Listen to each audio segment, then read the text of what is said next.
ఇక కొత్త సెక్రటేరియట్ నిర్మాణ పనులపై నజర్ పెట్టింది సర్కార్. కృష్ణా పుష్కరాల తర్వాత పనులు ప్రారంభించాలని నిర్ణయించింది. అప్పటి వరకు మంచి ముహూర్తాలు లేకపోవడంతో పుష్కరాల తర్వాతే కొబ్బరికాయ కొట్టనున్నారు సీఎం. అయితే ఈ లోపుగా గ్రౌండ్ వర్క్ కంప్లీట్ చేయనుంది కమిటీ.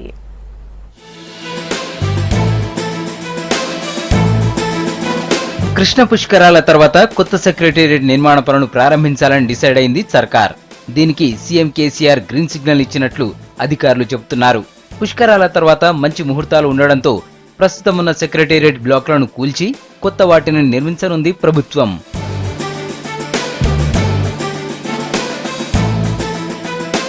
ప్రస్తుతం ఉన్న సచివాలయానికి వాస్తు దోషాలున్నాయన్న సీఎం కేసీఆర్ ఎర్రగడ్డలో సెక్రటేరియట్ నిర్మించాలని నిర్ణయించారు. కానీ ఆ తర్వాత తన నిర్ణయాన్ని మార్చుకున్నారు. ప్రస్తుతం ఉన్న దగ్గరే కొత్త బిల్డింగ్ నిర్మించేందుకు సీఎస్ నేతృత్వంలో ఓ కమిటీని కూడా నియమించారు సీఎం. కొత్త సెక్రటేరియట్ నిర్మాణానికి కమిటీ గ్రౌండ్ వర్క్ చేస్తోంది.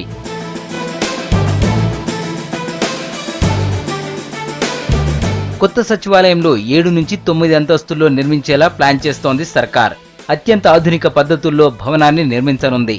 దాదాపు 20 లక్షల చదరపు అడుగుల్లో సచివాలయంతో పాటు అసెంబ్లీ భవనం నిర్మించే ప్లాన్లో ఉంది.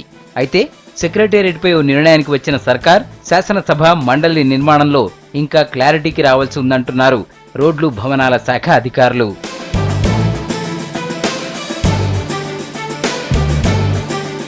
ఉద్యోగులతో పాటు విజిటర్స్ కు ఎలాంటి అసౌకర్యం లేకుండా పార్కింగ్, ఇతర వసతులతో కొత్త సెక్రటేరియట్ నిర్మాణం జరగనుంది.